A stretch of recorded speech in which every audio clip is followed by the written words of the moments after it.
tatanggalan lalo na ng upper garment. Iilan. Then after go to the kitchen counter, religiously undress the baby, and then mommy by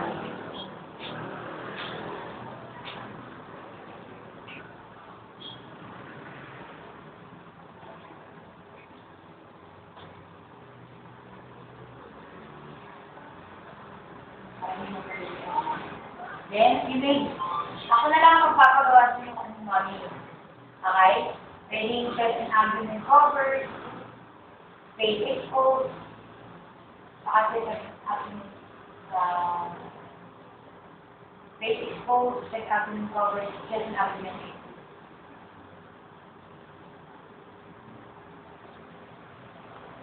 Then, how do you lift the baby? Initially, tummy to tummy, then bring the baby into football. Side, bring it down, then other side. Naka-football na yan.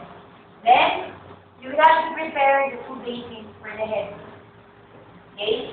You start by, close mo muna yung ears para mamukas mo ng tubig. Then, wash, shampoo, then wash again. Wash. Wala kang ibang sasabihin sa wash, just wash mo yun. Then, as you shampoo, you would have to say, in circular motion, concentrate on the head, down the neck. Okay? And then rinse again. Now, wash, shampoo, rinse. From the head, down the neck. Then, set it aside.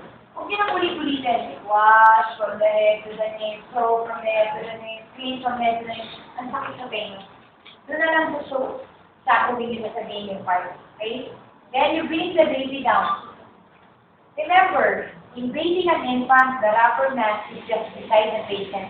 It is not on top of the rubber mat. Why? Mamaya malalaman. Okay? If you think that the floor or the tiles of the patient is not safe for the baby, you can get an extra towel.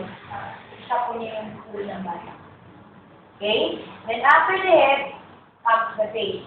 So, paano nililinis ang face?